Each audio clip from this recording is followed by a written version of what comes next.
আপনি আমাকে গ্রেফতার করবেন, নিয়ে যান।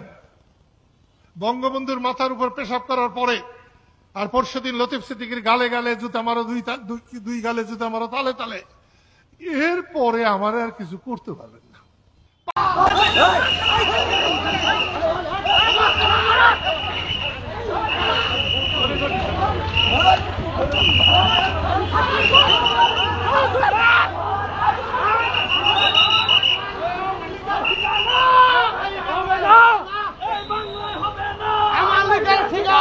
এস আলম দিল্লিতে শেখ হাসিনার সাথে বৈঠক করেছেন এবং সেখানে ২৫০০ কোটি টাকা তিনি দিয়েছেন।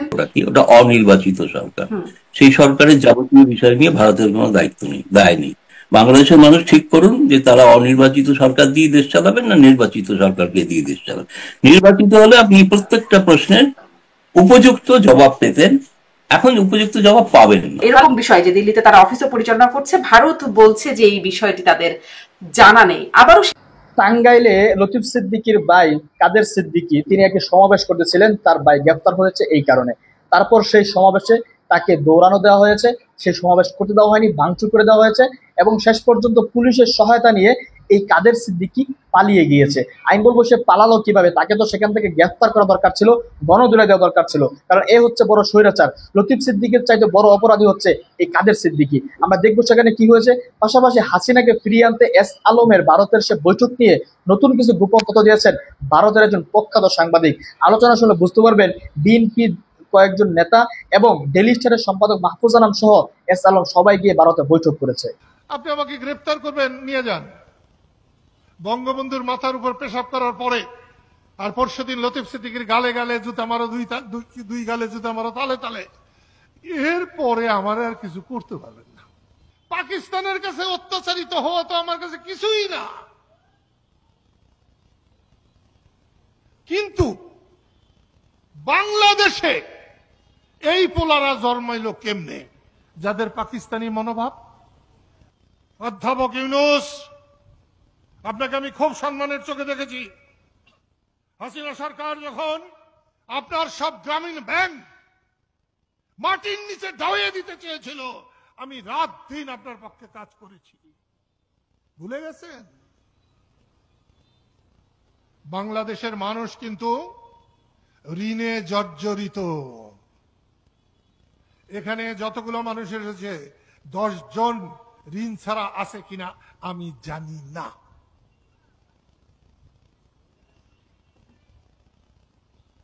শেরে বাংলা একে ফজলুল হক ঋণ সালিসি ভোট করে কৃষককে বাঁচিয়েছিলেন। আবার সেই রকম একটা ঋণ সালিসি ভোটের মতো কিন্তু অবস্থা হয়েছে। আপনাকে হাসিনা সুদখোর বলেছে, ঘুষখোর বলেছে, অন্যরাও বলেছে, আমি কখনো এটা বলি নাই। কিন্তু আমি আপনাকে বলবো, মুক্তিযোদ্ধাদের উপর এই আঘাত হানা, যদি আপনি মুক্তিযুদ্ধের পক্ষে হয়ে থাকেন তাহলে আপনার উপরেও আঘাত হানা হয়েছে। আপনি যদি মুক্তিযুদ্ধের পক্ষে থাকেন তাহলে লতিফ সিদ্দিকীকে যখন বলা হয়েছে লতিফ সিদ্দিকীর 2 গালে জুতা মারো, তালে তালে, তখন আমি এটা ধরে নেব আপনার অধ্যাপক ইউনূস, ডক্টর ইউনূস, আপনারও 2 গালে জুতা মারো, তালে তালে বলা হয়েছে। হ্যাঁ, এটা আমি মানব। আপনি যদি মুক্তিযুদ্ধের বিরুদ্ধে থাকেন তাহলে আপনার গালে জুতা মারা হয় নাই। আপনি যদি রাজাকার থাকেন, আলবদর থাকেন, শান্তি কমিটি হয়ে থাকেন তাহলে মারা হয় নাই। কিন্তু মুক্তিযুদ্ধের পক্ষে, স্বাধীনতার পক্ষে যদি আপনি থাকেন তাহলে আপনার গালেও জুতা মারা হয়েছে। আমি এর বিচার চাই, আমি এর বিচার চাই।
মাত্র 30% টাকায় জমির মালিক হয়ে নতুন বাংলাদেশের গড়ে তোলার স্বপ্ন দেখা বাংলা বসতি।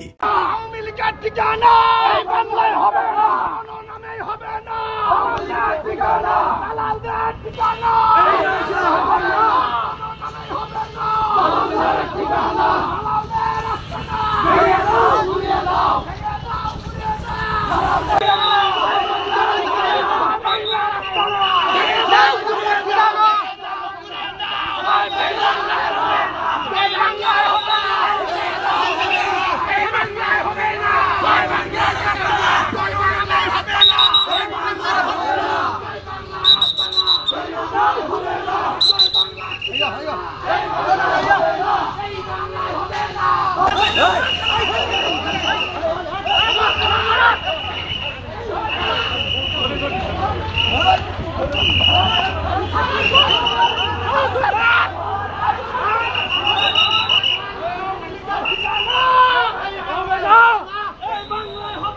দালালদের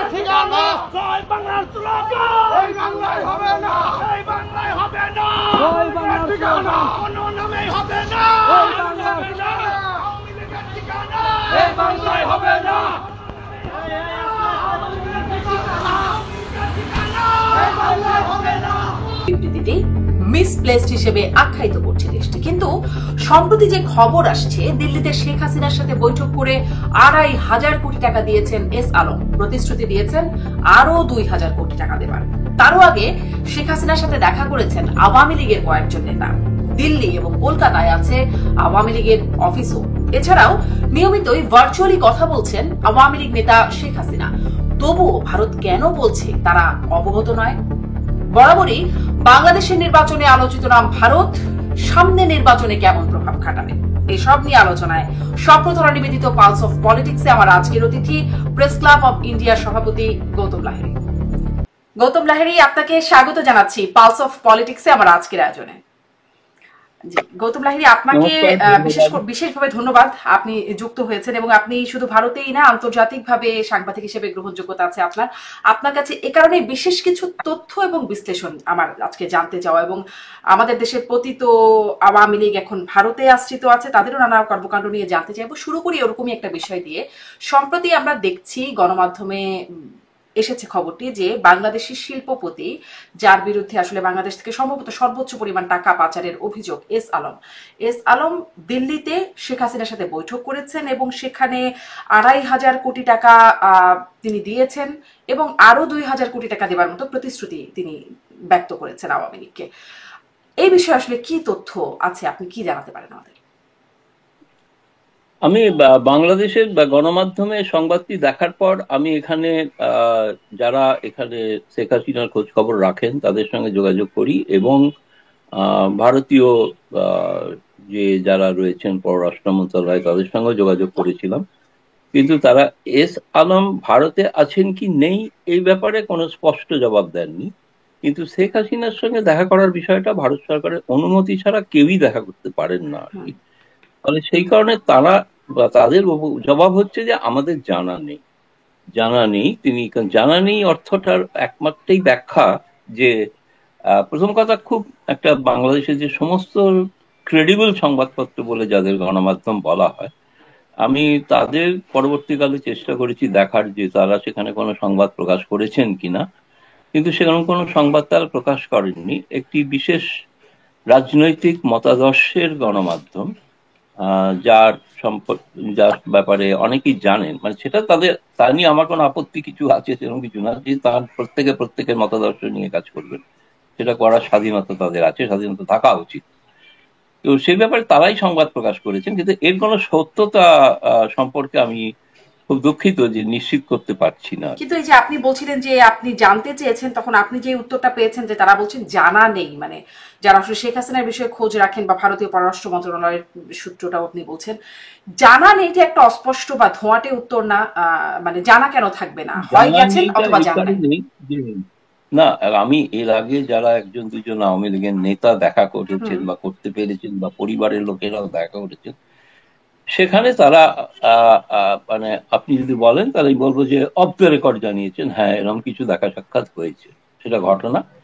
এবং আমি যেগুলো মানে ভারতে তো বটেই, আমি অন্যান্য টেলিভিশন কিছু মিডিয়াতে আমি বলেওছি, সেখানে সেইগুলো আমার তো বক্তব্যগুলো তো অন রেকর্ড আছে আর কি। কিন্তু এই বিষয়টা সেই জন্য আমি যেহেতু আমাদের সত্যি কথা বলতে গেলে আমাদের সরকারকে সরকারের মাধ্যমগুলোকে বা এজেন্সিগুলো যদি বলেন সেটাকে বিশ্বাস করি, আস্থা রাখি, ফলে তারা যখন বলছেন জানা নেই, তখন এমনকি একজন তো আমাকে ও বলেছেন যে আচ্ছা খোঁজ নিয়ে জানাবো, কিন্তু খোঁজ নিয়ে এখনো জানাননি তিনি, এটা হয়ে গেছে প্রায় 3-4 দিন।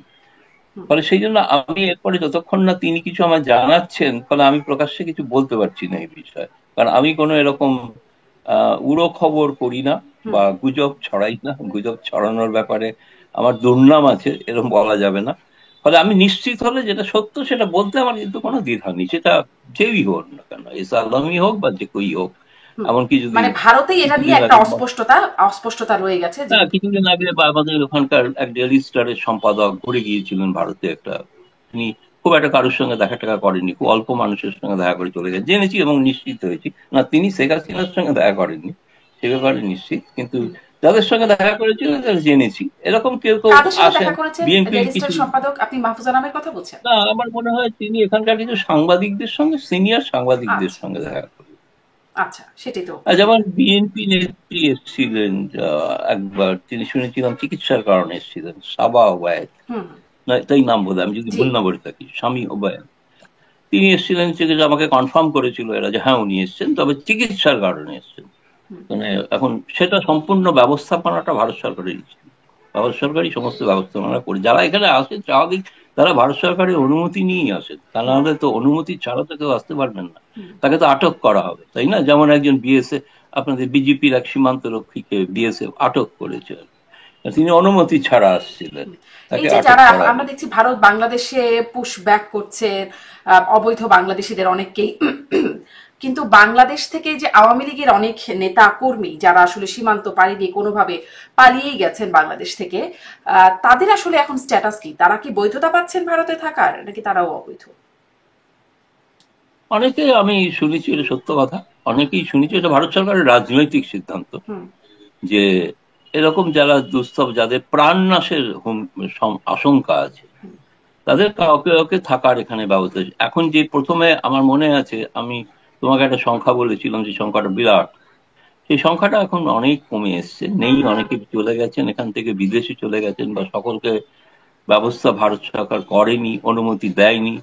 তখন তো অনেকটা দলে দলে আসছিলেন লোক, মানে শুধু হিন্দু নয়, মানে আমি বলছি মুসলিম সম্প্রদায়, বিশেষ করে রাজনৈতিক নেতা কর্মীরা আসছিলেন। সেই সংখ্যাটা এখন অনেক কমে গেছে, কিন্তু যারা আছেন নিশ্চিতভাবে তারা ভারত সরকারের সম্মতি নিয়ে আছেন, এবং এটা ভারত সরকারের রাজনৈতিক, ভারতে এরকম আশ্রয় যারা নেন, যাদের অন্যত্র প্রাণ নাশের তাদের আইনগত বৈধতাটা কিরকম আসলে? মানে ভারত সরকার অনুমতি দিচ্ছে, অনুমতির কি কোনো ডকুমেন্ট থাকে? একটা যেটা হয় কিছু একটা বলা হয়, সেটাকে পাসপোর্টে একটা এন্ট্রি ভিসা এই জাতীয় কোনো ছাপ দেওয়া হয়, যেটা শেখ হাসিনাকেও দেওয়া হয়। আচ্ছা, মানে তারা আসলে বৈধভাবেই এখন তাহলে ভারতে আছেন, যারা আছেন। আচ্ছা, মানে এস আলমের বিষয়ে আপনি খুব স্পষ্ট, ভারত সরকারের নিয়ম উল্লঙ্ঘন করে নেই কেউ, এটুকু বলতে পারি। কারণ পররাষ্ট্র মন্ত্রণালয় সাম্প্রতিক একটা বিবৃতি যদি চোখে করে থাকো, যে এরকম ভারত সরকারের যে আইন, সেই আইন ভঙ্গ করে কোনো কাজ আওয়ামী লীগ করছেন, সেটা তাদের জানা নেই। এটা জানা নেই কথাটি আসলে, হ্যাঁ আমি দেখছিলাম মিনিস্ট্রি অফ এক্সটার্নাল অ্যাফেয়ার্স, আমি এক্সাক্ট বাংলাটা যে ইংরেজিতে ছিল, যে যেটা বলা হয়েছে সেটা দ্যাট ইজ মিসপ্লেসড, শব্দটা ইংরেজিতে ব্যবহার করা হয়েছিল মিসপ্লেসড, মানে এটা ভারতের জানা নেই, সেই জন্য মিসপ্লেসড। আমি ওইটা দেখছিলাম যে আসলে বাংলাদেশ একটি বিবৃতি দিয়েছিল, ভারতকে আহ্বান জানিয়েছিল যে বাংলাদেশ থেকে মানে আওয়ামী লীগের যারা নিষিদ্ধ বাংলাদেশে যাদের কার্যক্রম তারা ভারতে কার্যক্রম পরিচালনা করছে, দিল্লি এবং কলকাতা তাদের অফিসও আছে বলে, মানে এরকম বিষয় যে দিল্লিতে তারা অফিসও পরিচালনা করছে। ভারত বলছে যে এই বিষয়টি তাদের জানা নেই, আবারও সেই জানা নেই কথাটি বলা হচ্ছে। মানে এটি বিবিসির মতো সংবাদ মাধ্যমেও এসেছে এবং ভারতীয় সূত্রের বরাত দিয়েই সবাই সংবাদ করছে যে মানে বিবিসি একটা আন্তর্জাতিক মাধ্যম, বাংলাদেশের অন্যান্য গণমাধ্যমেও আসছে যে দিল্লি এবং কলকাতায় ভারতের মানে আওয়ামী লীগ অফিস করেছে। ভারত জানে না কি করে এটা? না, মানে প্রথম কথা, ভারতীয় অন্য সাংবাদিকরা তো জানে না, বিবিসি বাংলার সাংবাদিক জানেন, দিল্লির সাংবাদিক জানেন না, জিজ্ঞেস করে দেখবেন। বিবিসি ইংরেজি যেটা সেটা সংবাদ জানেন কিনা আমি জানি না, বা আরো তো অনেক সংবাদ মাধ্যম আছেন আন্তর্জাতিক, কিন্তু ভারতের কোন সাংবাদিক এখনো পর্যন্ত এরকম কোন সংবাদ প্রকাশ করেননি যে তারা একটা ভারতেরই একটা খুব নাম জানা না, আমি এখন দেখতে বললে আমি খুঁজে দেখতে পারি, তবে সেই সূত্রে বাংলাদেশে প্রথম জানা যায়। এত অনলাইন গণমাধ্যম আছে, কোথাও না কোথাও বেরিয়ে থাকতেই পারে। আর যেরকম আপনাদের ওখানকার একটি সংবাদপত্রে যেরকম প্রকাশিত হয়ে থাকে আর কি, নানা ধরনের তথ্য যেগুলো অন্য আপনাদের বাংলাদেশ সংবাদপত্রের সাংবাদিকরা যেগুলো পান না বা তারা ব্যর্থ হন সাংবাদিক হিসেবে, তারা সফল হন সেই পত্রিকাটিতে, সেরকম ভারতের সমস্ত সাংবাদিকরা ব্যর্থ যে বাংলাদেশের মতো এত মানে গুণী এবং এত অনুসন্ধানী সাংবাদিক ভারতে খুব কম আছে, দু একটা আছে, পোর্টালে আছে। কিন্তু তাহলে মানে আমি আসলে এই প্রশ্নটি জানতে চাই, আবারও সেই জানা নেই বা অবগত নয় ভারত সরকার এই শব্দটি ব্যবহার করছে, মানে এই অস্পষ্টতা কেন? ভারত তো বলতেই পারে না এরকমটা হচ্ছে না, মানে এই মানে কোনো অফিস নেই বা কার্যালয় নেই, তাহলে জানা নেই বা অবগত নেই। ধরো ওটা বাংলাটা এখন আর কি পুরোটা ওই বাংলাটা দেখে ইংরেজি বাংলাটা দেখে বাংলা অনুবাদ করলে জানা নেই বা আমি ইংরেজিটা আমি দর্শকদেরাও শুনতে পারবে, আপনিও পড়েছেন আমিও পড়েছি, তারপরেও আমি দর্শকদের উদ্দেশ্যে বলছি যে response spokesperson Sri Randhir Jaiswal said the government of India is not aware of any anti-Bangladesh activities by purported members of the Awami League in India or of any action that is contrary to Indian law. এটাই বলছে, not aware শব্দটা ব্যবহার করছে, তো জানা নেই বা অবগত নয়, তাই জানেন না, ঠিকই সঠিক বাংলা হচ্ছে, অবগত নন শুদ্ধ বাংলা, ঠিক আছে, অবগত নন যে আওয়ামী লীগ এখান থেকে বাংলাদেশ বিরোধী কোনো কাজ করছেন সে ব্যাপারে তারা অবগত নন। অবগত হলে তার ব্যবস্থা নেবেন, এর অর্থ সেটাও আছে, অন্তর্নিহিত অর্থ, কিন্তু সেরকম কোনো এখনো পর্যন্ত এরকম কোনো অ্যাক্টিভিটিস বলতে গেলে এখন তো অ্যাক্টিভিটিস কিছু দেখিনি এখন, এখান থেকে বসে তারা হ্যাঁ শেখ হাসিনা নিয়মিত ভাষণ দিচ্ছেন সেটা ঘটনা,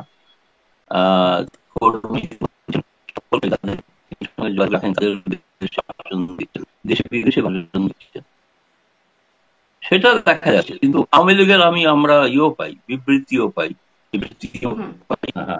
আমি যেটা বলছিলাম যে আওয়ামী লীগের বিবৃতিগুলো আমরা পাই এবং সেটা কোথা থেকে জারি হয় জানি না, কিন্তু ভারতীয় সাংবাদিকদের কাছে বিবৃতি দেওয়া হয়। প্রেস ক্লাবের ওপর যে হামলা হয়েছিল মুক্তিযুদ্ধের পরে সে তার নিন্দা করেও বিবৃতি পেয়েছি, ফলে নিশ্চয়ই কোথা থেকে একটা তারা কাজকর্ম চালান, মানে যেটাকে বলা একটা পার্টির যে কাজকর্ম চালানোর জন্য যে এক ধরনের সচিবালয় থাকে সেরকম একটা কোথাও হয়তো একটা আছে গোপন, তাহলে ভারত জানে না এটা কেমন কথা? কলকাতায় আছে না দিল্লিতে আছে সেটা এখনো আমরা সন্ধান পাইনি।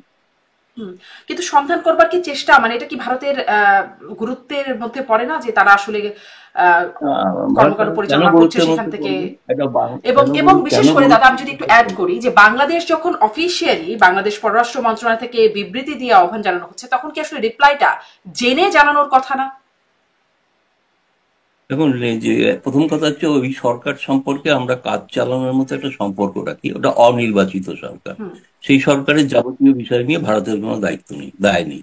বাংলাদেশের মানুষ ঠিক করুন যে তারা অনির্বাচিত সরকার দিয়ে দেশ চালাবেন না নির্বাচিত সরকারকে দিয়ে দেশ চালাবেন। নির্বাচিত হলে আপনি প্রত্যেকটা প্রশ্নের উপযুক্ত জবাব পেতেন, এখন উপযুক্ত জবাব পাবেন না। মন্ত্রিসভা দখল করে বসে পড়েছে চেয়ারে ব্যানানা রিপাবলিকের মতো, তথাকথিত গণ আন্দোলন যাই হোক সে তো হয়ে গেছে অনেক কাল হলো, বুঝলাম সব, কিন্তু তবুও বসেছেন তো মোদি, ডক্টর ইউনূসের সাথে তো বসেছেন। না মোদির সঙ্গে তুলনা করবেন না, মোদি 3 বারে নির্বাচিত প্রধানমন্ত্রী ভারতের জনতা, কিন্তু তিনি যখন ডক্টর ইউনূসের সাথে বসছেন অফিশিয়াল ক্যাটাগরি মানে জায়গা থেকে বসেছেন, ওইটুকু কাজ চালানোর মতো সম্পর্ক। ঠিক আছে, কারণ ওটা তো একটা সম্মান দিতে হয়, সম্মান দিয়েছেন, অসভ্যতা তো করা যায় না, হুম সেই কারণে বসেছেন। কিন্তু তার মানে তার পরবর্তীকালে সিদ্ধান্তগুলো তো দেখেছেন তো, সমস্ত সীমান্ত বাণিজ্য বন্ধ হয়ে গেছে, হুম যোগাযোগ ব্যবস্থা বন্ধ হয়ে গেছে, ভিসা ব্যবস্থা আজও স্বাভাবিক নয়। ফলে সাধারণ মানুষ খুব ক্ষতিগ্রস্ত হচ্ছে, এ বিষয়ে কোনো সন্দেহ নেই, এটার কোনো সন্দেহ নেই যে তার মানে বাংলাদেশে। আমরা এখন যেটি আপনার কথা থেকে বুঝতে পারলাম, যদি ভুল বুঝি আপনি কারেকশন করেন, তার মানে ভারত আসলে বাংলাদেশের পররাষ্ট্র মন্ত্রণালয় বা বাংলাদেশের পক্ষ থেকে যে কোনো আহ্বান, বিবৃতি বা বক্তব্যের যে পাল্টা বক্তব্য দিচ্ছে বা রেসপন্স করছে, যেটাকে বলা হয়, সেটি দায় সারা। হ্যাঁ, বলতে পারেন দায় সালমান দিতে হয়। কেউ একটা চিঠি দিলে, আপনি একটা চিঠি আমাকে পাঠালে, আমি তার উত্তরে বলবো যে কেমন আছেন, আমি বলবো হ্যাঁ ভালো আছি, বাস এইটুকুই জবাব হতে পারে। কিন্তু তার মানে আপনার পরিবার আপনার সঙ্গে যাচ্ছি, গিয়ে দেখা করবো একসাথে, আপনাকে আমি দাওয়াত দিচ্ছি, আসেন এখানে খান দান, হুম ঘুরে বেড়ান, এটা তো বলছি না। জি। আপনার আচ্ছা সঙ্গে একটা আচ্ছা, কাজ আমি করার এইটুকু সম্পর্ক। সামারি করে নিলাম এখান থেকে। এবার একটু আসি যে, যদিও বলছেন যে অবগত নয়, হয়তো অফিসের ব্যাপারে আপনারা অবগত নয় বলে বলছেন, আসলে দায়সারা ভাবে বলছে ভারত। কিন্তু এই যে আপনিও বলছিলেন যে কিছুদিন আগে শেখ হাসিনার সাথে আওয়ামী লীগের নেতাদের একটা দেখা হয়েছে, সেখানে আহ প্রথমবারই মনে হয় দেখা হলো শেখ হাসিনার সাথে সরাসরি এরকম। এটি কি আসলে ভারতের আইনে এটি করা যায় যে যে বাংলাদেশে একটি দলের কার্যক্রম নিষিদ্ধ, তারা ভারতে এগুলো মানে করতে পারবে? বা বিবৃতির কথা বলছিলেন, জুম মিটিং গুলোর কথা বলছেন, এটি ভারতের আইনে কোনো সমস্যা নাই? না, কারণ ওরা বাংলাদেশে নিষিদ্ধ, হুম ভারতে বা আমেরিকা লন্ডনে তো নিষিদ্ধ নয়। সেখানে তো পচা ডিম ছুটছেন, হুম তাই না? হুম ভারতে তো এমন কোনো কাজ হয়নি, এরকম কোনো কাজ হচ্ছে না। ফলে সেখানেও কিন্তু বৈধ, লন্ডন ও আমেরিকায় যেরকম বৈধ, ভারতে কিন্তু প্রকাশ্য রাস্তায় আওয়ামী লীগকে কোনো অনুমতি দেওয়া হয়নি। যে প্রকাশ্য রাস্তায় এসে আপনার, এমনকি ভারতের জাতীয় প্রেস ক্লাবে যে সাংবাদিক সম্মেলন, সেখানেও কিন্তু কোনো আওয়ামী লীগ নেতা আসেনি। নিউ ইয়র্কে একজন মানবাধিকার সংগঠনের নেতা এসেছিলেন। আমার মনে হয় এতদিনে বাংলাদেশের মানুষের বা বাংলাদেশের সকলের যারা আছেন তাদের বুঝে যাওয়া উচিত যে ভারত আওয়ামী লীগের প্রতি একটা সহমর্মিতা দেখাচ্ছে, এটা ঘটনা। এটা মেনে না না বুঝতে পারলে আমি বলবো যে বাপের ঘরে চুরি করছেন। কেন এত সক্ষতা, কেন এত দিচ্ছেন? আওয়ামী লীগের প্রতি ভারতের একটা কৃতজ্ঞতা আছে, 15 বছরের যে সম্পর্ক ছিল, সোনালী অধ্যায় যাকে বলা হতো, হুম সেটার কারণে একটা আছে। প্লাস যারা আছেন তারা বৈধভাবে আছেন, এবং বৈধভাবে আছেন বলেই তাদের কাউকে কাউকে, সকলকে নয়, কাউকে কাউকে দেখা হুম। সাক্ষাৎ করার অনুমতি না, দেওয়া এটা তো হয়েছে, এটা স্পষ্ট যে ভারতীয় ভারতের যে একটা আইন। কৃতজ্ঞতা আছে, বা আওয়ামী লীগকে ভারত ভারতে সে আওয়ামী লীগ নিষিদ্ধ নয়, ভারতে, শুনুন, ভারতে হিজবুত তাহির নিষিদ্ধ, বাংলাদেশেও নিষিদ্ধ, কিন্তু বাংলাদেশে প্রকাশ্য রাস্তায় হিজবুত তাহির ঘুরে বেড়াচ্ছে, তাই না? হিজবুত তাহির প্রকাশ্যে মিছিল করেছে 3বার বোধ হয়, সম্ভবত। ভারতেও নিষিদ্ধ, তুরস্ক ছাড়া সর্বত্র নিষিদ্ধ, বাংলাদেশেও শেখ হাসিনা সরকার নিষিদ্ধ করে, তারপরেও হিজবুত তাহির প্রকাশ্যে ঘুরে বেড়াচ্ছে। হুম ফলে এটা তো এক এক দেশের এক এক রকম নিয়ম। এখন হয়তো যে সরকার আছেন তারা মনে করছেন যে না, হিজবুত তাহরিরকে সুযোগ দেওয়া উচিত, সেই কারণে হয়তো দিচ্ছেন তারা সুযোগ, হুম। যেটা তাদের সিদ্ধান্ত। কিন্তু আমরা তো ভারতীয় যদিও যেগুলো নিষেধাজ্ঞাটা এখনো উঠায় নেওয়া হয় আপনারা নাই, যেরকম নিষেধাজ্ঞাটা এখনো আপত্তি উঠায় নেওয়া করছেন হয় নাই। যে আওয়ামী লীগকে কেন করতে দেওয়া হচ্ছে, যেমন আপত্তি করছেন, সেরকমই আপত্তি আমরাও করছি, একই ব্যাপার। জি। মানে আমি একটু কানেকশনের কারণে কিনা আমি আরেকটু স্পষ্ট হওয়ার চেষ্টা করি যে, আপনি বলছেন যে আওয়ামী লীগ ভারতের রাস্তায় নামছে না, কিন্তু অনলাইনে যেরকম কার্যক্রম চালাচ্ছে বা নেতারা দেখা সাক্ষাৎ করছেন, একটা সচিবালয়ের মতো থাকলেও থাকতে পারে, এটি আসলে ভারতের আইনের কোনো লঙ্ঘন হয় না, কারণ ভারতের সেই সেই সচিবালয় আছে বিবৃতিতে কিনা বা আমি সেই নিশ্চিত পাল্টা বলছি, রেসপন্স মনে যেটি, হচ্ছে সেটিতে দেখে, বলছে যে মানে the মনে হচ্ছে government does not দেখে allow political activities against other countries to be carried out from Indian soil. তো এটিকে ভারত মনে করে না তাদের আইনের লঙ্ঘন।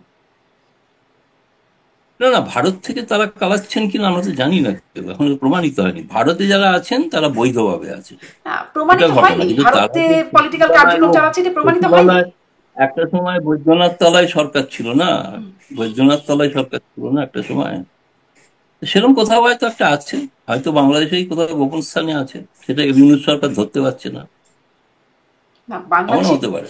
আপনি জানেন বাংলাদেশে না, কি আছে, ভারতে মানে এরকম নেই। ভারতে জনাব গৌতম লাহিড়ী, ভারতে যে শেখ হাসিনার সাথে আছে তো, বৈঠক হচ্ছে। আমেরিকায় আছে তো। শুনুন, আমরা অনেক বিবৃতি পাই, লন্ডন থেকেও পাই, হ্যাঁ। লন্ডনের আওয়ামী লীগ অফিস থেকে হুম পাই। শেখ হাসিনা যে 2জন আইনজীবী নিয়োগ করেছেন জাতিসংঘে, সেটা লন্ডন অফিস থেকে জানতে পেরেছি। আমরা নিয়মিত খবর সন্ধানে যোগাযোগ করি আমেরিকায় যারা আছে, ভারতে তো কোনো অফিস নেই, ফলে কারোর হুম সঙ্গে যোগাযোগ করা যায় না। লন্ডন আমেরিকা থেকে এদের ভায়া সমস্ত খবর পাওয়া যায়, সমস্ত খবর পাওয়া যায়, এবং ভারতে তাদের গতিবিধির খবরও পাওয়া যায় তাদের থেকে। ফলে এখানে তো কারোর কোনো এরকম নেই যে আমি কালকে যাব, একটা অফিস আছে, যেরকম বিবিসি বাংলা, তার যে অসাধারণ তিনি সাংবাদিকতা করেছেন, একটি অফিস, এই অফিসে কিভাবে থাকে, সেখানে কোনো ছবি নেই, ছবি তো এখন যদি আমার বাড়িতে এসে বলে যে এখানে ছবি নেই, এটাই অফিস, তো কিছু করার নেই। আর বিবিসি বাংলার লোকেরা তো পুরস্কৃত হন অবশ্য, তারা তো প্রেস মিনিস্টারের আচ্ছা, দায়িত্ব এটাকে আপনি গ্রহণযোগ্য বা বিশ্বাসযোগ্য মনে করছেন না? আপনি বলছেন হয়তো সচিবালয় থাকতে পারে, বা যেটাকে আপনারা জানেন, মানে এটা হয়তো আপনারা জানেন না বলছেন, যেটুকু জানেন সেটুকু নিয়ে একটু প্রশ্ন করি। গৌতম লাহিড়ী, যে ভারতে আছে কিনা জানি না, আছে তো নিশ্চয়ই, নাহলে বিবৃতিগুলো আসছে কি করে? হ্যাঁ, বিবৃতিগুলো আছে, আপনারা এই যে মানে যেটি আসলে সেই স্টেটমেন্টে লন্ডন বলা হচ্ছে, আমেরিকায় আছে, ঠিকানাও আছে লন্ডন আমেরিকায়।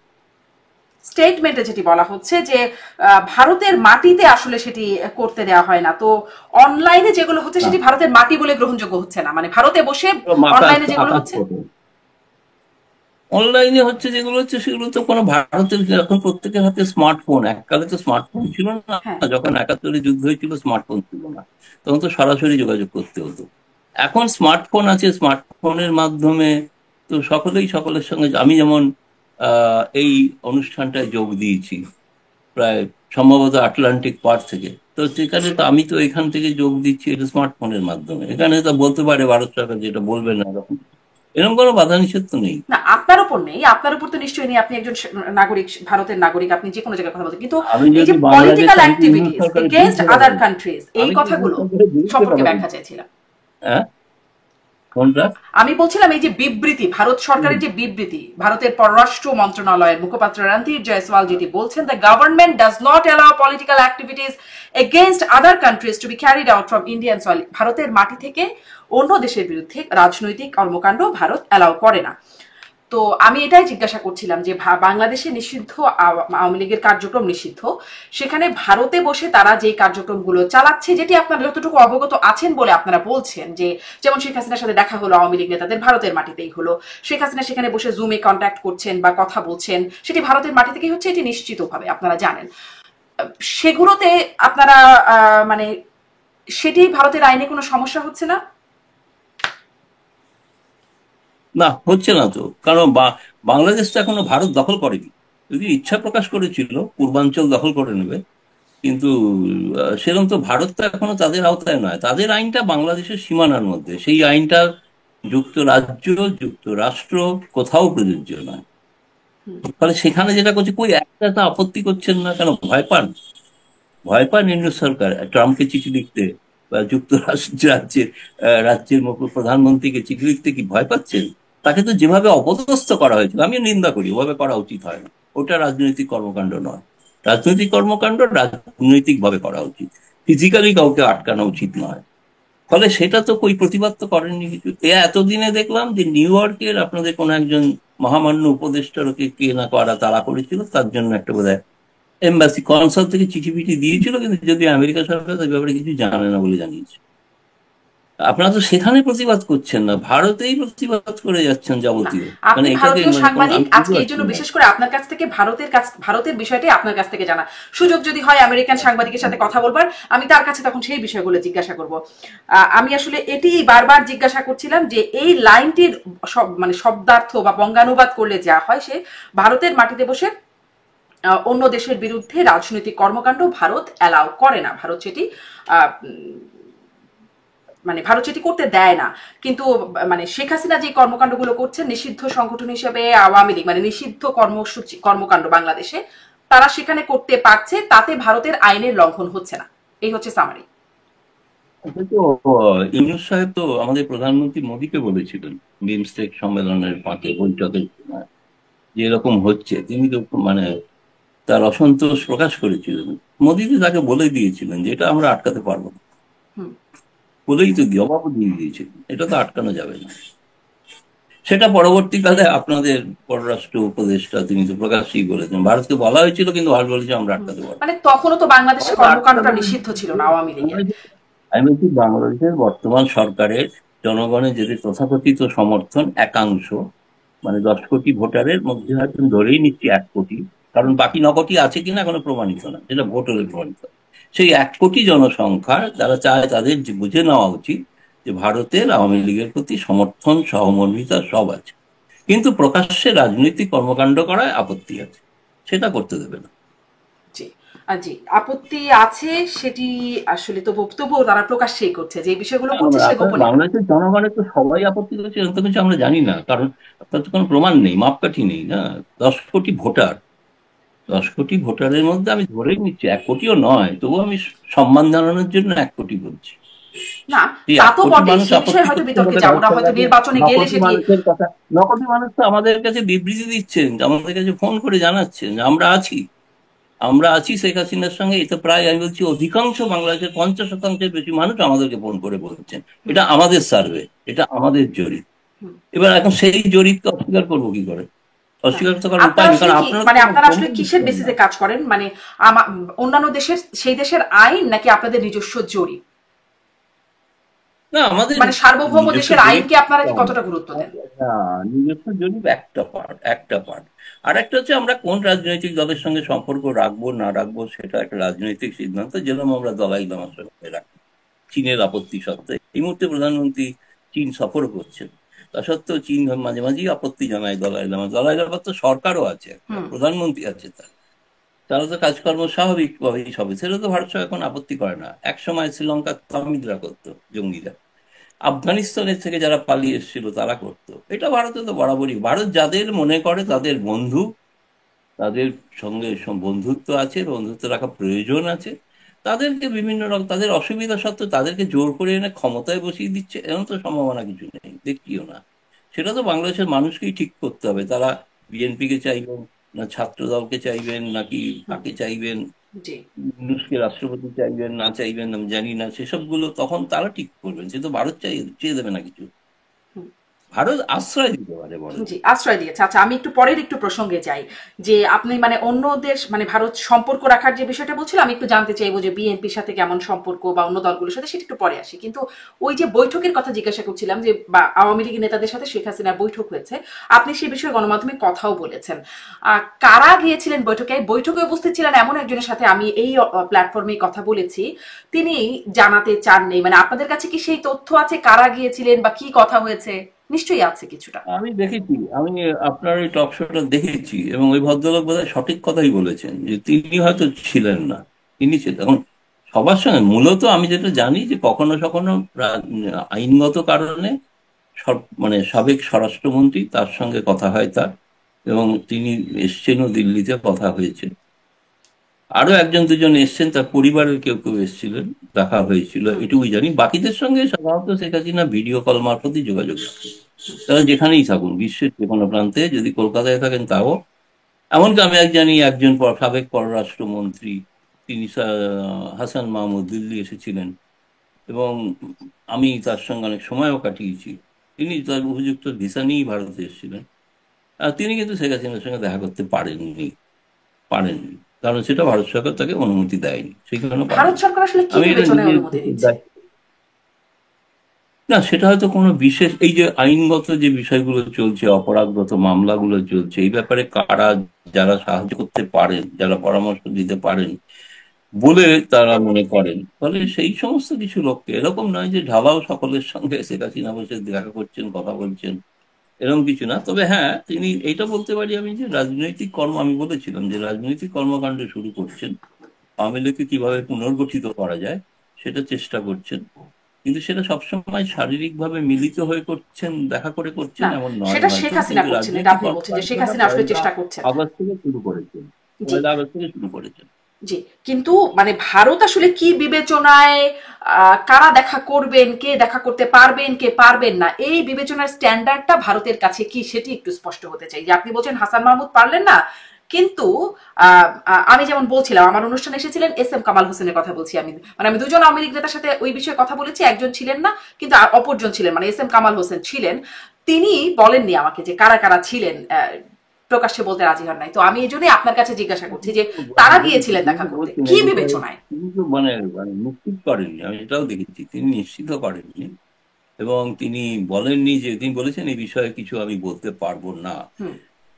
কি কারণে ভারত সরকার দেখা করতে দেয় এখন অতটা, এটা একটা বন্ধু প্রতিম রাজনৈতিক দলের যাতে সুবিধা হয় সেই কারণেই দেখা করতে দেয়, সোজা করতে চাপটা কথা, এর মধ্যে কোনো দুঃখ ছাপা কিছু নেই, এর মধ্যে কিন্তু ওই যে আবার কাউকে কাউকে দেয় না। হ্যাঁ, কিন্তু সম্পর্ক, হ্যাঁ, আবার যে কাউকে কাউকে দেয় সেটা না। তাদের এখন কেউ আছে অপ্রয়োজনীয় কারণে হয়তো আসতে পারে, সেই কারণে হয়তো তাদের মূল্যায়নে সেটা না। আর সত্যি সত্যি আমি কথা বলে দেখি মাহমুদের সঙ্গে, তিনি এমন কোন রাজনৈতিক এখনই কোনো এরকম কিছু মনে হয়নি আমার কথা বলে। তিনি এসেছিলেন বিশেষ কোনো কারো কিছু পুরনো বন্ধু ইত্যাদি তাদের সঙ্গে দেখা করতে এসেছিলেন, কোনো কারণে ছিল, সেই কারণে ব্যক্তি প্রয়োজন ছিলেন রাজনৈতিক। জি, সেই কারণে তিনিও বোধহয় সম্ভবত, আমার বলাটা ঠিক হচ্ছে না, তিনিও সম্ভবত বোধহয় দেখা করার কথা চাননি হয়তো, না হতে পারে, সেটা বলেননি তিনি। আপনি বলছিলেন যে আমি ভারত অনুমতি দেয়নি। আপনার সঙ্গে দেখা হয়েছিল, দেখা হয়েছিল, বলছেন না, উনি জবাব দিয়েছেন না, এবং সেটা অন্যরা যেমন বলেননি না, উনি কিন্তু বলেছেন স্পষ্ট। হুম, আচ্ছা, আবারও একটু যদিও কানেকশনের সমস্যা হচ্ছে, তবু আমি কথা চালাই, আশা করছি ঠিক হবে। একটু আসি যে আপনারা যেটির কথা বলছিলেন যে মুক্তিযোদ্ধারা মিলে কজন মিলে ঢাকা রিপোর্টার্স ইউনিটিতে আমাদের মহান স্বাধীনতা যুদ্ধ এবং বাংলাদেশের সংবিধান শিরোনামে একটা গোল টেবিল বৈঠকের আয়োজন করেছিল এবং সেখানে একটা মব সৃষ্টি করে, গৌতম লাহিড়ী আপনি শুনতে পাচ্ছেন আমাকে? আপনি আমাকে শুনতে পাচ্ছেন? হ্যাঁ, জি, আমি বলছিলাম সেই আয়োজনটার কথা, যে মব সৃষ্টি করে সেখানে তাদেরকে একরকম হেনস্থা করা হয়েছে, এবং যাদেরকে আসলে হেনস্থা করা হয়েছে আওয়ামী লীগের সাবেক মন্ত্রী লতিফ সিদ্দিকী সহ সাংবাদিক, আইনের শিক্ষক সহ এরকম 14 জনকে গ্রেপ্তার করে নেওয়া হয়েছে সন্ত্রাস দমন আইনে। এই বিষয়টা নিয়ে মানে দেশে বিদেশে এটি একটা অ্যাটেনশন পেয়েছে এই খবরটি, ভারতও নিশ্চয়ই দেখেছে। ভারত আসলে এটাকে কিভাবে দেখছে? যেটা বলছেন না, এটা ব্যাপারে ভারত সরকার কোনো প্রতিক্রিয়া দেয়নি। তার কারণ হচ্ছে এই মুহূর্তে আসলে যেটা হয়নি সেটা হচ্ছে আমাদের যে নর্মালি সুযোগ হয় সেটা হচ্ছে সাপ্তাহিক ব্রিফিং। যেহেতু প্রধানমন্ত্রী চীন জাপান সফর করছেন, এই কারণে এই বিষয়গুলো নিয়ে কোনো আলোচনার সুযোগ ছিল না, ভারতীয় সাংবাদিকদের কাছে অগ্রাধিকার ছিল সেই বিষয়গুলো। আমেরিকার সঙ্গে শুল্কজনিত যে সমস্যা সেটা, চীন জাপান সফর, মানে বাংলাদেশের প্রসঙ্গটা এই মুহূর্তে খুব সামনের সারিতে আসেনি বলেই জিজ্ঞেস করা হয়নি। এবং কারণ আমাদের কাছে তখন প্রায়োরিটি আর একটা অন্য ছিল আর কি। সেই কারণেই এটা মানে ভারত সরকারের মন্তব্যটা বলতে পারবো না যেটা হয়েছে হামলা। তবে আমরা নিঃসন্দেহে নিন্দা করি, আমি সাংবাদিক হিসেবে নিন্দা করি, সেটা বলতে পারি। এখন আবার এই বিষয়টা নিয়ে সভাপতি হিসেবে নিন্দা করি। হ্যাঁ, এই বিষয়ে যেটি বলা হচ্ছে যে আওয়ামী লীগের ইন্ধনে বা আওয়ামী লীগের এজেন্ডা বাস্তবায়নে, আওয়ামী লীগের পুনরুদ্ধারের কারণে এইরকম একত্রিত হওয়া এই আয়োজন, গোলটেবিল বৈঠক, এবং গণমাধ্যমগুলোতে আসছে আওয়ামী লীগের ইন্ধন বা আওয়ামী লীগের এজেন্ডা, এবং দিল্লি বা ভারতের এজেন্ডা বাস্তবায়নে তারা একত্রিত হয়েছিল, তাদের এই আয়োজন। আমি আসলে এই বিষয়ে আপনার একটু ব্যাখ্যা জানতে চাই। ভারতের এজেন্ডাগুলো নিয়ে আপনার কাছে আমি একটু বুঝতে চাই, বাংলাদেশ প্রসঙ্গে ভারতের এজেন্ডা কি কি, সেই বিষয়ে একটু বুঝতে চাই। খুবই ভালো প্রশ্ন। বাংলাদেশের বিষয়ে ভারতের প্রথম এজেন্ডা, একমাত্র এজেন্ডা, অতি দ্রুত সকলের অংশগ্রহণে একটা নির্বাচন হোক, এবং নির্বাচন শান্তিপূর্ণ, সকলে অংশগ্রহণ করুক, এবং তাতে বাংলাদেশের মানুষ, ভোটাররা একটি সরকার প্রতিষ্ঠা করুক। একমাত্র এইটি ভারতের এজেন্ডা। যদি বলেন তো ভারতের এজেন্ডা কি, কে কখন কিভাবে কোন রাজনৈতিক বৈঠক করবেন বা করিয়ে দেবে ভারত, এগুলো বলাই হয়ে থাকে সমস্ত ভাবে। কিন্তু বাংলাদেশের তো এখন শুনেছি নাকি এখানে সবার নাকি স্বাধীনতা আছে, এরকম মুক্ত চিন্তা মুক্ত স্বাধীনতার দেশ নাকি আগে ছিল না। এখন যখন ছিল তখন একটা দল তাদের মুক্তিযুদ্ধ নিয়ে আলোচনা করবেন, তাও আবার সকলে আওয়ামী লীগ নন, অনেকে সাবেক আওয়ামী লীগ, তারা যখন আলোচনা করবেন সেটাকে বাধা দেওয়া হবে। কেউই প্রকাশ্যে আওয়ামী লীগের না, ওখানে আওয়ামী লীগের কোনো নেতা যিনি ছিলেন না। সংবাদপত্রের স্বাধীনতায় বিশ্বাস করেন এমন একটি সরকার, তারা বিবৃতি দেয় যে একটি বিশেষ রাজনৈতিক দলের বিবৃতি চাপানো যাবে না। আপনি বলুন তো, তথাকথিত স্বৈরাচারী শেখ হাসিনার সময় বিএনপির কোন বিবৃতি ছাপা হয়নি? মানে তারেক রহমানের বক্তব্য প্রকাশে নিষেধাজ্ঞা ছিল। না, অনেক বক্তব্য প্রকাশিত হয়েছে, এখন তো সেটা বলতে নিষেধাজ্ঞা ছিল, আদালতে নিষেধাজ্ঞা ছিল তারেক রহমানের বক্তব্য। কেমন ধরনের সংবাদপত্রের স্বাধীনতা আমি তো জানি না, মেরুম তো স্বাধীনতার কথা আমি চিন্তা করতে পারছি না। স্বাধীনতায় থাকবে, কিন্তু এক পক্ষের স্বাধীনতা থাকবে না, এটা নাকি স্বাধীনতার নতুন ব্যাখ্যা। তাদের কার্যক্রম ভবিষ্যতে ভবিষ্যতে আবার যখন ভাষা বদলাবে, তখন যেন এটাই আবার একটা হয়, আর এক পক্ষের তেমনি কোনো ভাষায় তাদের স্থান হবে জেলে। এটাই বাংলাদেশের দুর্ভাগ্যজনক গণতন্ত্র, যে কারণে গণতন্ত্র বিকশিত হয়। এখনো গণতন্ত্র শিশু সুলভ আচরণ করে যাচ্ছে, যেটা বলবো শিশু সুলভ বিশৃঙ্খলা করে। জি, আপনি বলছিলেন একমাত্র এজেন্ডা হচ্ছে বাংলাদেশের সব দলের অংশগ্রহণ, মানে অংশগ্রহণমূলক একটি নির্বাচন, সুষ্ঠু নির্বাচন আপনারা। নির্বাচন, হ্যাঁ, জি, মানে স্পষ্ট কথা আওয়ামী লীগের অংশগ্রহণ সহ। আওয়ামী লীগের স্পষ্ট অংশগ্রহণ কথা সহ। আওয়ামী মানে লীগের অংশগ্রহণ সহ। এটি কি ওই আওয়ামী লীগের প্রতি আপনাদের বিশেষ কৃতজ্ঞতা এই কারণেই, কারণ 24-এর নির্বাচন বা 14 না, নির্বাচন তখন এই একটা কথাগুলো আপনারা রাজনৈতিক বলেননি? দলে যে দেশটা, আরে যে দেশটা স্বাধীনতা এনে দিল, যে দলটার সঙ্গে তখন তো বিএনপি তৈরি হয়নি যখন না। মুক্তিযুদ্ধ তৈরি হয়েছিল। মুক্তিযুদ্ধ পরে ক্যান্টনমেন্টে তৈরি হয়, ক্যান্টনমেন্ট থেকে পরে রাজনৈতিক দল হিসেবে আত্মপ্রকাশ করে, তাও যেটা পশ্চিমাদের চাপে, কারণ সেনাবাহিনীর হাতে থাকলে তারা স্বীকৃতি দেবেন না, সেই কারণে। তো যাই হোক, তো সেই দলটা একটা যার সঙ্গে ইতিহাস, এখন ভারতবর্ষে যদি কেউ মনে করে কংগ্রেস দল যেটা স্বাধীনতার সঙ্গে যুক্ত আন্দোলনের সঙ্গে, তাকে নিষিদ্ধ করে দেওয়া হবে, সেটা কি ভারতের মানুষ মেনে নেবে? আমার বলতে পারি গ্যারান্টি দিয়ে বাংলাদেশের মানুষ মানছেন না, সেটা ভোট হলে প্রমাণিত হয়ে যাবে। হুম। আর আর ভোট হলে প্রমাণিত হয়ে যাবে, জি, ভোট হলে তো আসলে আরো আগে থেকে সঠিক অনেক ভোট কিছু হলে প্রমাণ হয়ে প্রমাণিত যেত। হয়ে যাবে। ভোট হয়ে গেলে তো নিশ্চয়ই হ্যাঁ, আগে থেকেই প্রমাণ হয়ে যেত এবং এই অবস্থাটা হয়তো এসে দাঁড়াতোই নাই এই জায়গায়। মানে বাংলাদেশের মানুষ যখন বিএনপি বা অন্য দলগুলো নির্বাচনে অংশ নেয়নি, তখন কি আসলে বাংলাদেশের জনমতের বহিঃপ্রকাশ হয়েছে এবং যেইটিকে আসলে না, ভারত কেন, কে সমর্থন বারণ করেছে? করেছিল? না, অংশগ্রহণ করতে কে বারণ করেছিল? ভারত বারণ করেছিল যে অংশগ্রহণ করবেন না প্লিজ? হুম। 2014, 2024 কেন করেননি? কেয়ারটেকার সরকার তৈরি হয়নি বলে। কেয়ারটেকার সরকার কেমন হবে? তাদের পছন্দের কেয়ারটেকার হবে। কেমন, তাদের সেই কেয়ারটেকার সরকার ব্যবস্থা করে দেবে যাতে তারা ক্ষমতায় আসতে পারে। এমন গণতন্ত্রের নজির তো কোথাও ভারতে কোথাও নেই, বা বিশ্বে কোথাও নেই, যে বিরোধী দল ঠিক করে দেবে কিভাবে নির্বাচন হবে। না, মানে শাসক দলের অধিকারী তখন নির্বাচন তো করা। আসলে কিন্তু বিএনপি চেয়েছিল আমি যে বলবো একটা এক্সিস্টিং কথাই, কেয়ারটেকার কোনো সিস্টেম ছিল নির্বাচনে, সেটাই থাকুক। না না, আসলে আপনাদের ওখানে একটা প্রবণতা আছে, প্রবণতা হচ্ছে যে কেয়ারটেকার দীর্ঘমেয়াদী থেকে যায়। হুম। মানে কেয়ারটেকার চট করে যায় না, যতক্ষণ না জোর করে মানুষ তাড়ায়। এবারও তাই হবে, জোর করে না তাড়ালে যায় না। কিন্তু নির্বাচন দেবে তারা ঘোষণা করতে থাকে বরাবরই। আপনি মনে করে দেখুন 1/11-র সময় কি ঘোষণা হয়নি? ঘোষণা হয়ে পিছিয়েছে, আবার পিছিয়েছে। এখন আমরা জানি ফেব্রুয়ারি প্রস্তুতি ফলছে, সব বলা হচ্ছে। বাংলাদেশের অধিকাংশ মানুষ, একটা জরিপে প্রকাশিত হয়েছে, বাংলাদেশের জরিপে 90% মানুষ মনে করেন নির্বাচন হবে না ফেব্রুয়ারি। এটা বাংলাদেশের জরিপ, ভারতের না। ফলে এই যে সাংবাদিক করেছেন, শুনলাম, দেখেছি সেটা। তো ফলে এখন তো তাদের তো বিরুদ্ধে আন্দোলন না করলে তো নির্বাচন হবে না, এবং কেয়ারটেকার সেই কারণেই প্রথাটা উঠে গিয়েছিল। কিন্তু এখন কেয়ারটেকার হওয়ার আবার একটা প্রয়োজনীয়তা দেখা দিয়েছে, সঠিক কেয়ারটেকার, এবং সেই কেয়ারটেকার হলে অবাধ নিরপেক্ষ নির্বাচন তারা করুন, এবং করলে যেভাবে হবে সেটা হবে। কিন্তু আমার তো মানে ধারণা তখন যে, দরকার ছিল না আর এখন দরকার, এটি কেন মনে করছেন? মানে তখন দরকার না না, থাকলে এখন এখন কেন দরকার এই দরকার, আর কারণে এখন দরকার যেহেতু, থাকলে তখন কেন এখন ছিল? দরকার এই কারণে, এখন যেহেতু কোনো নির্বাচিত সরকার নেই। হুম। তখন হাসিনার সময় নির্বাচিত সরকার ছিল, 14, 18, 24 তার আগেরটাও যদি ধরেন নয়, তাহলে নির্বাচিত সরকার ছিল, মানুষের ভোটে নির্বাচিত। আর আপনি যদি বলেন না, 2009 নয়ের সময় নির্বাচিত ধরেন ছিল সরকার কেয়ারটেকার গভর্নমেন্ট, তখন যে নির্বাচনটা হলো সেটা না কেয়ারটেকারের না অধীনে।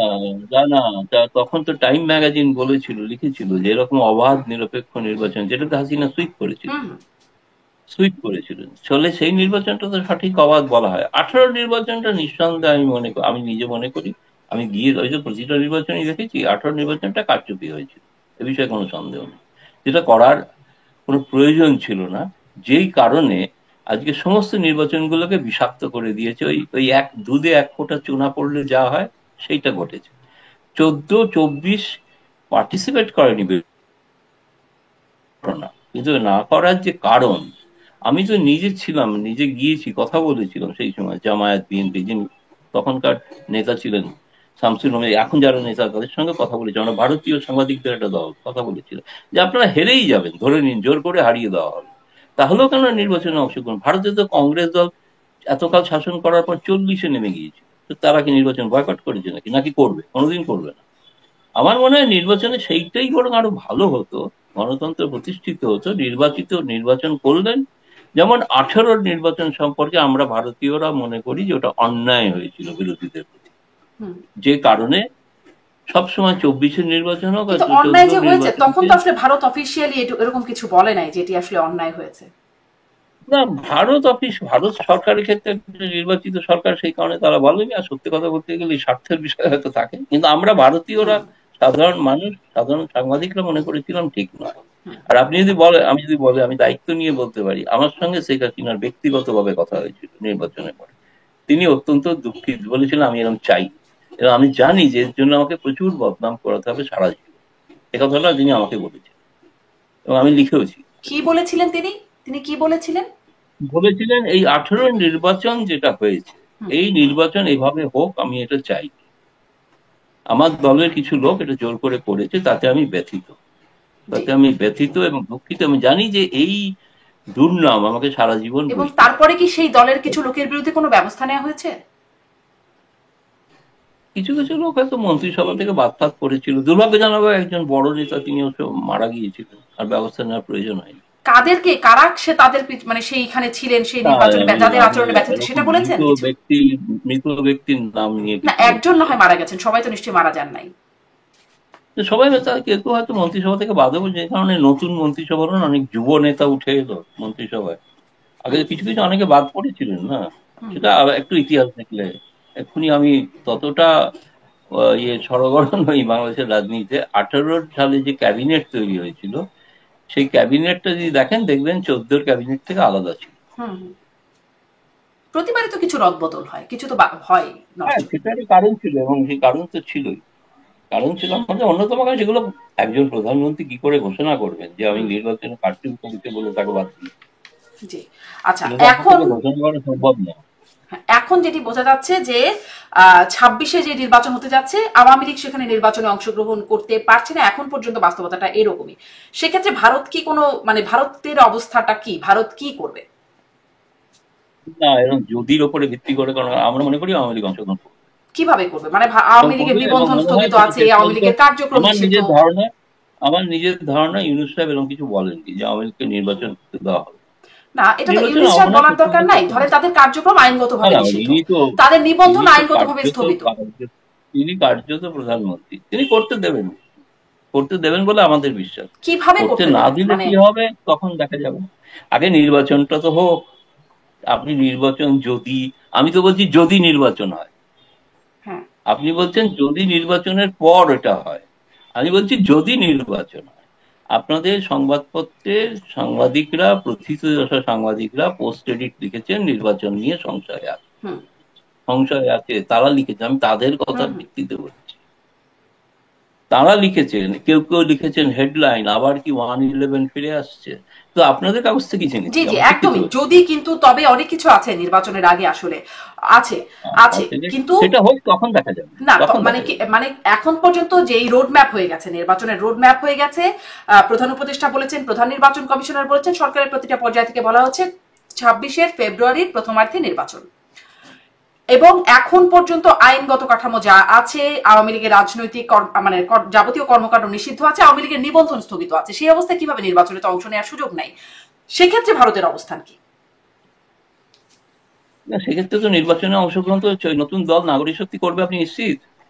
তারা তো বলছে আগে সংস্কার হতে হবে, নির্বাচন হবে না বলে তারা তো বিবৃতি দিয়েছে।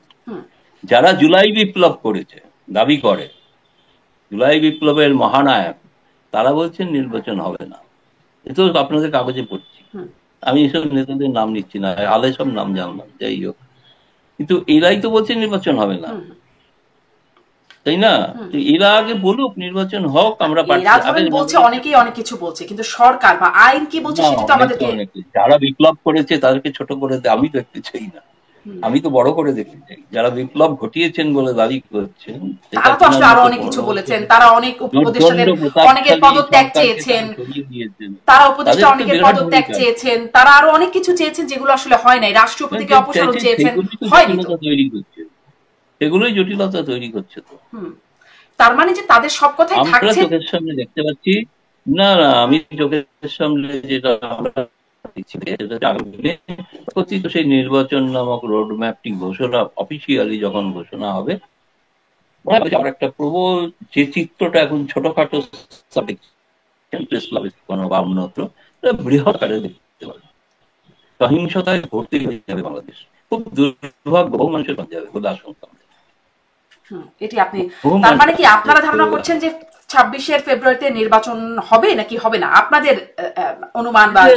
না, আমি তো বলছি আমি তো সত্যি বলে ধরে নিচ্ছি যে তিনি ঘোষণা দিয়েছেন যখন নিশ্চয়ই হবে, কিন্তু আপনাদেরই যারা বিপ্লবের নায়ক নায়িকা তারা বলছেন যে হবে না। তো আমি কি করে বোঝাবো তারা? আমি তাদের মুখ থেকে বলিয়ে দিন একবার, আপনি তো অনেক ইন্টারভিউ নেন, তাদের একজনকে ইন্টারভিউ নিয়ে আপনি বলিয়ে দিন হ্যাঁ নির্বাচন হবে। তারা কি প্রতীক পেয়েছেন এখনো? আমি ঠিক জানি না না, প্রতীক পেয়েছেন কিনা। না, নিবন্ধনও নাই। তারা তো জানেন না নির্বাচন তো হচ্ছে না, বলে প্রতীক প্রতীক তো অবান্তর বিষয়, বলে এটা আমরা ইন্টারপ্রেট। প্রতীক অবান্তর বিষয়, কারণ যে নির্বাচনটাকে কেউ না হলে শাপলা প্রতীক চায়, যেটা জাতীয় ফুল। জাতীয় ফুল কখনো প্রতীক হতে পারে? প্রতীক তো হতে পারে না, তাই না? তো এইরকম আর কি। এখন তাদেরকে আপনি একটা ইন্টারভিউ করে বলে দিন, খুব চমৎকার হবে, তখন আমি তারপরে কথা বলতে রাজি আছি। মানে যে কিন্তু তারা বলুন কিন্তু হ্যাঁ, আমাদের চাইছে, মানে বাংলাদেশের ইন্টারিম গভর্নমেন্টের একজন উপদেষ্টাও বলেছেন যে একটি দলের একজন নেতা কি বললেন বা একটি দল কি বললো সেটা নিয়ে আসলে যায় আসে না, নির্বাচনের ঘোষিত সময়ই নির্বাচন হবে। এখন পর্যন্ত এই অবস্থানে সরকার আছে এবং নির্বাচন কমিশনও সেই অবস্থানে আছে, যারা আসলে নির্বাচনটা করবে সামনের দিনে। উপদেষ্টা, সেই জনৈক মহামান্য উপদেষ্টা লোকাস টেন্ডাই কি? তাকে কে বলেছে? কে ক্ষমতা দিয়েছে? ওই ছাত্ররাই দিয়েছে না ক্ষমতা। তিনি যার দ্বারা ক্ষমতায় এসছেন তাদেরই তিনি চেনেন না, এটাই তো। এটা অবশ্য একটা, আমি বাংলাদেশি বলবো না, বাঙালির রোগ। বাঙালি সাধারণত যাদের দ্বারা উপকৃত হয় তাদেরকে পেছনে ছুরি মারতে অভ্যস্ত। এটা বাঙালির জিনে আছে, জিনে আছে। খুব দুর্ভাগ্য। আপনি তাদের জানি না মাধ্যমে এখন ক্ষমতা এসেছে বলে তাদের সব দাবি মেনে নিতে হবে। যদি অসমাপ্ত জীবনী পড়েন তাতে উনি স্পষ্ট ভাষায় এই কথা লিখেছিলেন যে বাঙালির এটাই দোষ। সেই দোষে বারবার কিন্তু বাংলাদেশ নানা রকম প্রবলেম। আর আপনি যেটা কাজের কথা বলছিলেন, যেটা বলেনি, যেটা ভালো হবে, যে সম্পর্ক কিরম থাকবে। তখন জিয়াউর রহমান আসার পর কি সম্পর্ক ছিল না? সার্ক সম্মেলন তিনি করেছিলেন, ভারতের প্রধানমন্ত্রী গিয়েছিলেন। 111 ভারত বাংলাদেশ যে ডিউটি ফ্রি অ্যাক্সেসটা আজও পায়, সেটা 111 সরকারের সময়, খালেদার সময় না, হাসিনার সময় না। ফলে ভারত তখনও সেই সরকারকে দিয়েছিল। হ্যাঁ, তবে গোপনে গুরুত্বপূর্ণ ভূমিকা পালন করেছিলেন। বলেছিলেন একই শর্তে দিচ্ছি, আপনাদের মানুষের উপকার হবে, কিন্তু মানুষের জন্য যেটা চায় গণতান্ত্রিক ব্যবস্থাটা গড়ে তুলুন, নির্বাচনটা দিন। এবং নির্বাচন তারা কিন্তু দিয়েছিল। ঘটনা শেষ পর্যন্ত দিতে হয়েছিল বলা যেতে পারে, যাই দিয়েছিল হয়েছিল। এখানেও তাই হবে, শেষ পর্যন্ত নির্বাচন হবে, কিন্তু সেটা কবে হবে আমি এখনো 26শে ফেব্রুয়ারি ডেডলাইনকে খুব একটা বিশ্বাস হচ্ছি। আপনাদের অনেক সাংবাদিকের সঙ্গে আমি সহমত, তাদের পোস্ট এডিট লিখেছেন, উপসম্পাদকীয় লিখেছেন যে নির্বাচন নিয়ে সংশয় আছে। জি, নির্বাচন যে সংশয় যে আছে সেটি আমরা প্রতিদিন কথা বলেই বুঝতে পারছি, বিভিন্ন পক্ষের সংশয় আছে। এই জন্য আমি প্রশ্নটা করছিলাম যে যেই বাস্তবতা বা মানে অন্তত ঘোষণা যেরকম আছে তাতে সেই অনুযায়ী নির্বাচনটা হবে বলে জানা যাচ্ছে, সেখানে আসলে কি? এবং প্রত্যেকবারই নির্বাচনে ধরেন আওয়ামী লীগ আমলে তো বটেই, বা তার আগেও আমি মেনে নিচ্ছি আওয়ামী লীগ নেই, তারা যদি বিএনপি নির্বাচিত করেন, বিএনপি ক্ষমতায় আসে, বিএনপির সঙ্গে এখনো একটা মানে বলবো মানে যেটাকে বলা হয় ব্যাক চ্যানেল কথাবার্তা বিএনপির সঙ্গে আছে বা হচ্ছে।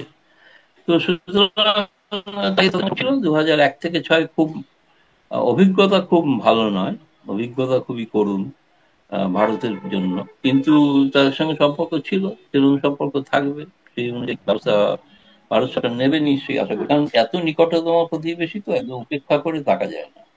এটা আমেরিকা বা ইংল্যান্ড নয় যে আমি উপেক্ষা করে থাকলাম, কিন্তু এত নিকটতম প্রতিবেশী, প্রত্যেকের একের ভাগ্য অপরের সঙ্গে জড়িয়ে আছে। বাংলাদেশের ভাগ্য ভারতের সঙ্গে জড়িয়ে আছে, ভারতের ভাগ্য বাংলাদেশের সঙ্গে জড়িয়ে আছে। ফলে এটা উপেক্ষা করা যায় না। তবে নির্বাচনটা তো হোক, একটা নির্বাচিত রাজনৈতিক দল তো ক্ষমতায়। সেখানে কি ভারতের কোনো ভূমিকা থাকবে নির্বাচনে? কারণ বরাবরই আসলে বাংলাদেশের নির্বাচনে এই বিগত আওয়ামী লীগ সরকারের আমলে তো বটেই, তার আগেও নির্বাচনে ভারতকে একটা ক্রিয়ানক হিসেবে দেখা হয়। না না, সেটা তো যাই দেখো, ভারতের একটা ভূমিকা তো থাকবেই। আমি বলে দিলাম শুভচিন্তা, এটা থাকবে। জি, শুভচিন্তাই শুধুমাত্র থাকবে বলছেন আপনি? শুভচিন্তা ব্যাখ্যা যেভাবেই করতে পারেন, কিন্তু শুভচিন্তা থাকবে ভারত।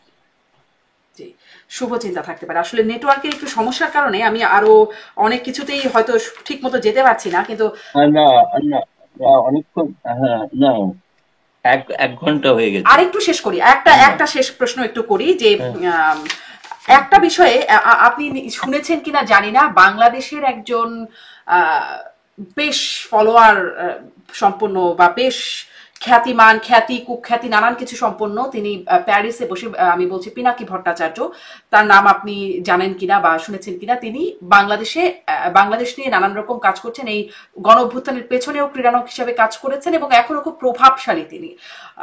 আগে একটু শুনি, আপনি কি শুনেছেন বা দেখেছেন তাকে, তার বিষয়ে জানেন? একবার দুবার শোনার পর মনে হয়েছে যে আর শোনার প্রয়োজন নেই। শোনার প্রয়োজন নেই? শোনার প্রয়োজন নেই মানে আমি তাতে কোনোভাবে শিক্ষিত হতে পারিনি। আচ্ছা, আমি চাই না কিছু মানে খারাপ বাংলা আমাকে কেউ শেখাক। আচ্ছা, মানে আপনি সেটাকে খারাপ বাংলা যার কারণে শেখার মতো কিছু নাই বলছেন। কিন্তু তাকে আসলে সবসময় তাকে বলতে শোনা যায় ভারতীয় আধিপত্যবাদের বিরুদ্ধে, দিল্লির বিরুদ্ধে, সবসময় প্রতিটি কন্টেন্টই মোটামুটি তিনি এটি বলে থাকেন। কিন্তু আবার অন্যদিক থেকে তাকে এই অভিযোগে অভিযুক্ত করা হয় যে তিনি ভারতের এজেন্ট। তিনি বাংলাদেশে এখন খুবই প্রভাবশালী কাজ করছেন, সেটি দেখা যায়।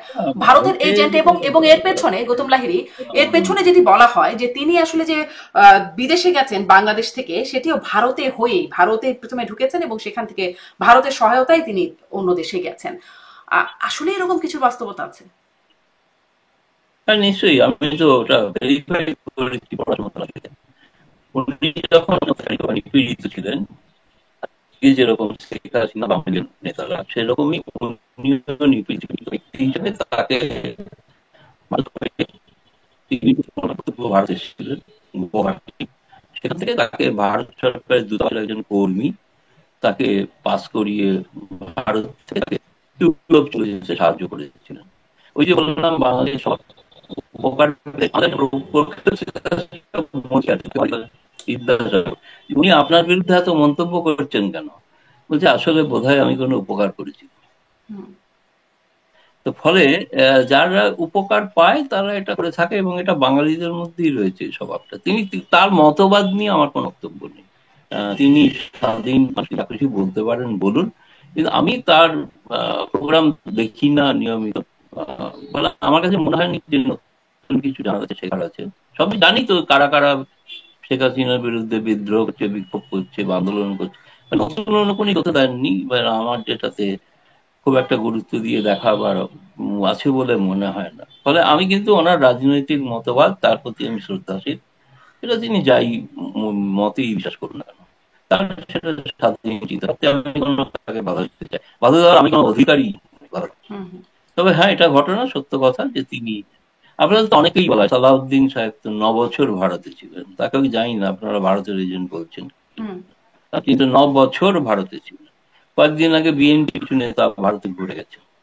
তো তারা কেউ ভারতের এজেন্ট কিনা আমি জানি না। ভারতের এজেন্ট হঠাৎ করে বলা হয়, ভারতের এজেন্ট এক সময় বলা হতো, জানেন তো নিশ্চয়ই, তাজউদ্দিন আহমেদকেও বলা হয়েছিল ভারতের এজেন্ট। তো সেটা বাংলাদেশের বরাবর একটা ইতিহাস আছে যে ভারতের এজেন্ট বলে চিহ্নিত করে দেওয়ার একটা পরম্পরা আছে, এবং যারা চিহ্নিত করেছিল তারা বঙ্গবন্ধুকে হত্যা করে ক্ষমতায় ছিল। তো এটা তো ঘটনা। তো এখন স্বাভাবিক, আজকে যারা বলছেন তারা এখন অন্য কোনো দল, কোনো মতাদর্শে বিশ্বাসী, তারা ক্ষমতায় এসেছেন কিন্তু অগণতান্ত্রিক ভাবে এসেছেন। তারা গণতান্ত্রিক ভাবে আসুন, নিঃসন্দেহে তারা যেই হন তাদের সঙ্গে ভারত সম্পর্ক রাখবে। আপনি জানেন তো। দর্শক আলোচনাগুলো শুনেছেন, শুনে বুঝতে পেরেছেন যে আসলে কিভাবে তারা সক্রিয় হচ্ছে, কিভাবে বাংলাদেশ নিয়ে ষড়যন্ত্র করছে আওয়ামী লীগকে ফিরিয়ে আনার জন্য। এই কাদের সিদ্দিকী এবং লতিফ সিদ্দিকী এদের মাধ্যমে হাসিনাকে ফিরিয়ে আনার চেষ্টা করছিল। ওই বৈঠকে ৭১ মঞ্চ নামে সেই প্রোগ্রামে সেখানে গ্রেফতার করা হয়েছে। এখন কাদের সিদ্দিকীকে মাঠে নামানো হয়েছে তাদের মুক্তির জন্য আন্দোলন করা, মুক্তির জন্য মুক্তি চাওয়া, কিন্তু সেগুলো বন্ধ করে দেওয়া হচ্ছে। অর্থাৎ কাদের সিদ্দিকী সহ তাদেরকে যেখানে দেখা যাবে হয়তো বা জনতা সেখানে তাদেরকে প্রতিহত করবে, যেভাবে আজকে টাঙ্গাইলে প্রতিহত করা হয়েছে।